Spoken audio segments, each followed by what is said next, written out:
há vários e vários news e lives, e eu acho que já tem mais ou menos uns 3 anos, cerca de 3 anos que eu venho falando continuamente sobre esse assunto, não sobre o assunto Palestina-Israel, mas sobre o assunto das guerras em geral no mundo, que mais ou menos há uns 3 anos que eu venho enfatizando que eu estou sentindo as coisas ficarem cada vez mais delicadas no mundo inteiro. Esse foco de conflito não é uma grande surpresa para ninguém que esteja acompanhando o que está rolando no Oriente Médio. A gente tem ali, nitidamente, depois do ataque terrorista do Hamas, uma resposta de Israel muito forte e uma escalada nas lutas que dividem aquela região ali, com a presença de atores que são financiados pelo Irã. O Irã tem atuado na região como uma espécie de mastermind de grupos guerrilheiros e terroristas, e a gente viu essa escalada acontecendo desde o ataque do Hamas. Então nós vimos inicialmente Israel enfrentando o Hamas, né, uma campanha militar contra o Hamas, de destruição tanto das bases físicas quanto de tentativa de eliminar os principais líderes, as principais figuras do Hamas. Logo depois a gente viu o Hezbollah, cuja base se encontra no Líbano, também é um país daquela região, entrando nesse conflito também, e portanto essa guerra se ampliando para o Hezbollah. Depois a gente viu os Houthis do Iêmen fazendo o mesmo movimento, e portanto essa guerra também se escalando um pouco mais para os Houthis do Iêmen, inclusive com algumas repercussões na Marinha dos Estados Unidos. Os Houthis, eles alvejavam os navios americanos, fizeram isso várias vezes, e agora nós estamos vendo chegar muito perto de um desenlace bastante sério. Tanto o Hamas, quanto o Hezbollah, quanto os Houthis são forças que a gente pode dizer que são forças irregulares, né? Dessas 3 forças, certamente o Hamas é a menos poderosa em termos militares, e certamente o Hezbollah é a mais poderosa em termos militares, acredito que seja mais poderosa até do que os Houthis. Mas, sem dúvida, nenhuma delas equivale à força e ao peso de um Estado regular. Então, quando a gente vê isso pintando na nossa frente, bom, é um motivo de preocupação. É um motivo de preocupação porque eu, sinceramente, não sei o que vai acontecer, não sei como será a resposta iraniana. O que eu sei é que Israel e Irã, né, se bicam aí há décadas, e nos últimos anos isso ficou muito mais intenso. Houve uma resposta do Irã há um certo tempo atrás, quando o Irã lançou drones e mísseis balísticos contra Israel. A maior parte desses mísseis foram interceptados pelo Domo de Ferro, alguns deles não foram, o que mostra uma certa falha ali no sistema de segurança de Israel, que, no entanto, é um dos sistemas de segurança mais sofisticados e mais fortes do mundo. E na época, essa resposta me pareceu, e pareceu a alguns analistas militares, uma resposta protocolar, Guilherme, como se você tivesse ali num enfrentamento, que é um enfrentamento que está ainda num nível, né, que ainda não escalou para uma guerra propriamente dita, uma guerra com escala e tal. E aí esse enfrentamento acontece e você tem respostas que são protocolares. Ele me ataca, eu ataco, ele me ataca, eu ataco e dou uma resposta ali para não parecer que eu não estou fazendo nada. Eu tendo a crer, sinceramente, e eu espero estar muito certo, que a resposta iraniana a esse ataque seja uma resposta protocolar, que ela não vá muito além de responder militarmente de forma localizada, limitada, específica, contingente, e que se encerre aí. Eu não acho que na estratégia iraniana de longo prazo faça muito sentido esse país ser arrastado para a guerra por Israel. Isso não me parece ser muito óbvio o que o Irã ganharia com isso. A gente tem que ter em vista que nos últimos tempos o Irã ganhou muito, embora agora tenha começado a ter alguns reveses. A posição do Irã no Oriente Médio, ela se fortaleceu bastante nos últimos tempos. Mas ela teve um grande revés. Esse grande revés, eu falo da perda da Síria. Bashar al-Assad, que caiu na Síria, que foi substituído por um grupo antigamente ligado à Al-Qaeda, mas que hoje é ligado certamente a Erdogan e à Turquia, substituiu ao mesmo tempo a influência iraniana na Síria e a influência russa na Síria. Então o Irã teve um revés geopolítico grande, mas de uma maneira geral, assim, olhando o que o Irã fez nos últimos, 10, 15 anos aí de política externa iraniana, certamente a gente pode dizer que o Irã avançou bastante. Eu não diria o mesmo em relação a Israel. Tudo que aconteceu aí desde o ataque do Hamas, saindo da órbita da direita ideológica, mas olhando a coisa um pouco mais amplamente, feriu bastante a imagem pública de Israel. Eu sei que isso talvez soe um pouco polêmico falar, mas essa é a grande verdade. Muitos aliados de Israel em partidos que nem são de esquerda na Europa acabaram dando alguns passos para trás com a quantidade de civis que foram mortos em Gaza, uma quantidade bastante, enfim, assombrosa. E então a imagem pública de Israel ficou bastante estremecida nos últimos tempos. Mas ao mesmo tempo é indiscutível que a força militar israelense tem conseguido se impor diante das ameaças que eles sofrem. Então você tem um jogo ali que é um jogo muito sofisticado, em que, na minha opinião, para Israel faz mais sentido que a coisa escale e ele vença e destrua um inimigo de uma maneira definitiva e rápida. Quer dizer, nunca é rápida, né? A guerra nunca é rápida, mas que ele consiga atrair esse inimigo para uma armadilha beligerante e ele possa entrar numa guerra regular e até imaginar, sei lá, a derrubada do regime iraniano, que está aí já há muitas décadas. Ao passo que para o Irã, o que parece interessante é o contrário. É que o Irã dê respostas protocolares e tenha mais tempo para fazer aquilo que no fundo eles querem fazer, que é a bomba atômica, evidentemente, né? O Irã tem sim um projeto de criar uma bomba atômica, de se nuclearizar. Toda essa conversa sobre utilizar energia nuclear para finalidades pacíficas, para renovar a matriz energética, enfim, isso é uma piada, não é real. Obviamente o país não quer tecnologia nuclear somente para isso. É claro que o país quer tecnologia nuclear para ter uma bomba atômica, porque eles imaginam que com isso eles terão uma dupla vantagem. E aí isso torna o tabuleiro de lá, geopolítica, muito complicado, porque eles teriam uma vantagem simultânea contra Israel, não a vantagem, mas se começaria a haver um equilíbrio de forças, porque Israel é um país nuclearizado, Israel tem bombas nucleares. Tem bombas nucleares e tem condições de lançar um ataque nuclear a vários alvos da região. Então Israel se encontra num patamar militar que é completamente diferente de todos os outros países da região. E é importante também entender isso. Um país com bombas nucleares é um país que está num patamar militar diferente dos outros países.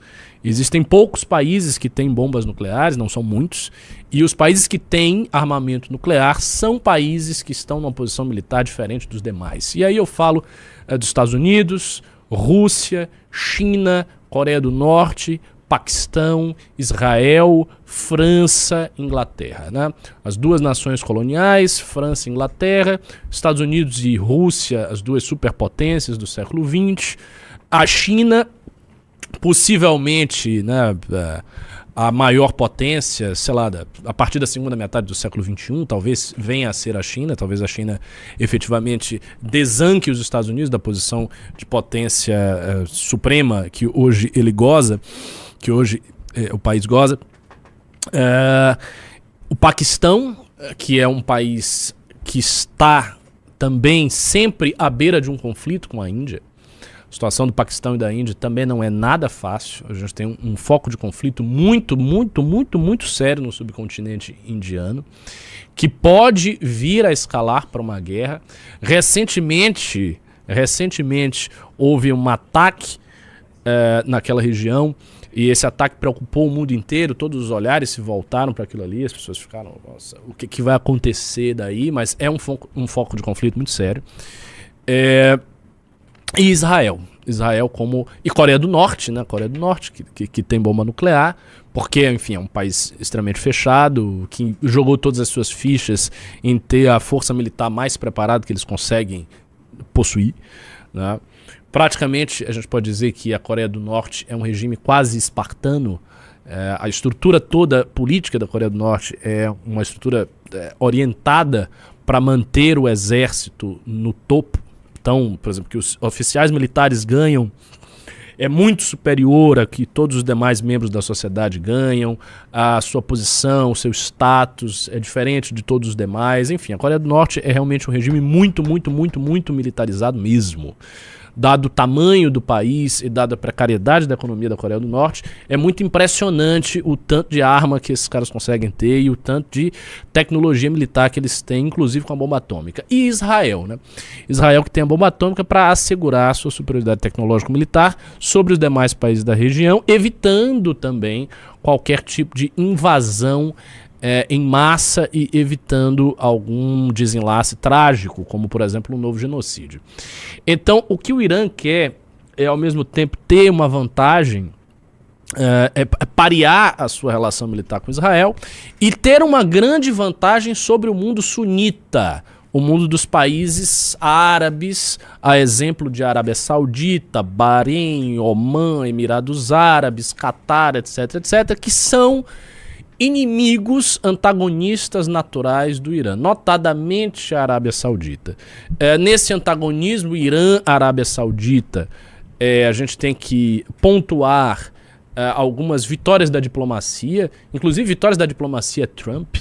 Houve uma certa aproximação do Irã e da Arábia Saudita no primeiro governo Trump, e eu tenho certeza que isso é uma coisa que é cara ao governo Trump de manter. Eu não acho que o governo Trump esteja embarcando aí muito feliz com o que aconteceu. Houve uma declaração do Marco Rubio a respeito do ataque de Israel, que foi uma declaração em que basicamente os Estados Unidos disse que não estavam envolvidos com aquilo ali, que foi um ataque, enfim, unilateral. Mais recentemente o Trump falou que esse ataque aconteceu porque o Irã não negociou o acordo nuclear que eles querem negociar. Agora o Irã diz que não vai para Omã, onde eles iam negociar isso. Então se estremeceu essa faceta da diplomacia Trump, mas existiram algumas vitórias diplomáticas em relação ao conflito, à tensão existente entre Arábia Saudita e Irã. Então o que o Irã deseja é obter uma vantagem sobre os países sunitas que são antagônicos a ele e parear a sua condição com Israel. Neste sentido, eu acho e espero que a gente não veja uma escalada bélica muito pesada nessas próximas semanas. Acho eu que a resposta será protocolar, acho eu que o Irã vai continuar fazendo esse jogo político do longo prazo, do médio prazo, tentando empurrar as coisas com a barriga, até efetivamente ter a bomba nuclear, até efetivamente ter uma capacidade militar diferenciada em relação aos outros atores geopolíticos da região. Go, Israel launched Operation Rising Lion, Ele tá a dizendo que targeted Israel military operation to roll back the Iranian threat to Israel's very survival. This operation will continue for as many days as it takes to remove this threat. Então, eu estava comentando contigo, né, sobre isso da ameaça existencial de Israel. Claro, em grande medida há uma retórica que Israel tem de sempre utilizar esses termos da grande ameaça existencial, mas é uma ameaça existencial mesmo, não é só retórica. A condição de Israel naquela região é uma condição inerentemente precária. É uma condição de extremo risco e de extrema tensão. Por quê? Porque a história de Israel, desde o início das colonizações sionistas que se intensificaram ali na região, e aí eu falo início assim, final do século XIX,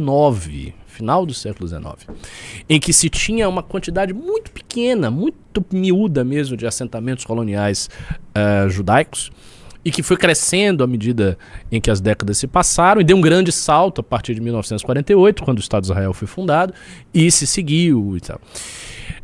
Durante todo esse período, ali o que nós temos é um processo de colonização, né? Eu falo isso aqui tentando me despojar de valores, enfim, avaliar se é bom ou ruim, porque, enfim, eu não quero entrar em questões polêmicas, não quero ser cancelado pela direita, eu sei qual é a opinião das pessoas. Mas que o processo é de colonização, ele é de colonização. Eu acho que descritivamente fica muito difícil dizer que um Estado foi fundado num determinado território sem que haja um processo de colonização. E eu, particularmente, não conheço exemplos de estados fundados em territórios sem processo de colonização. Então, como é que o Brasil veio a ser o Brasil? O Brasil veio a ser o Brasil porque os portugueses aqui colonizaram. Como é que aquelas regiões todas da Europa se tornaram regiões latinas, que falam línguas que são línguas latinas, ou que não são línguas latinas, são línguas germânicas, mas que tem vários elementos latinos, como existem elementos latinos no inglês, existem elementos latinos no alemão. Como isso foi possível? Isso foi possível porque Roma colonizou aquela região. Como foi possível que o islamismo tenha saído da Península Arábica, que é um espaço bem pequeno, ali, a península em que está a Arábia Saudita, né, de Meca e Medina, e tenha se ampliado para diversos quadrantes do mundo, chegou em todo o norte da África, foi lá para o subcontinente indiano, foi para a Pérsia, foi para o Egito e assim por diante. Então, assim, esse é um processo de expansão. E aí o operador me lembrou da questão, né, de se a terra era deles, se não era deles, se eles estavam lá há mais tempo. Obviamente eles estavam há muito tempo. Eles estavam antes dos muçulmanos chegarem lá, mas muito antes. Agora imagine o seguinte, se um povo está no lugar há mais de 2.000 anos, há 1.500, 1.700 anos atrás, esse povo é expulso, ocorre uma diáspora e depois ele retorna. Quando ele retorna, ele tem que novamente colonizar aquele espaço. Então é isso que acontece. E por conta disso, Israel está, objetivamente falando, cercado de inimigos por todos os lados. Toda aquela região é, em princípio, hostil a Israel. As vitórias militares que Israel conseguiu, especialmente em 3 ocasiões, em 1948, em 1967 e em 1973, consolidaram para Israel uma série de tratados de paz que mantêm o equilíbrio entre Israel, né, e as forças árabes, notadamente Jordânia, Egito, a própria Arábia Saudita. Então esses países meio que eles estão numa posição de aceitação hostil, evidentemente, aceitação a contragosto, como se queira chamar, mas de aceitação formal, enlaçados que estão por tratados internacionais os mais diversos da presença de Israel a ele. No caso do Irã, é muito diferente. Por quê? Porque o Irã sofreu uma revolução em 1979 que rompeu a política iraniana pró-ocidental que ocorria antes de 1979, que era levada a cabo pelo Shah Reza Pahlavi, e que era uma política de aproximação com os Estados Unidos e com a Inglaterra. Quando o Irã sofre a revolução de Khomeini, de 1979, o Irã rompe com tudo isso.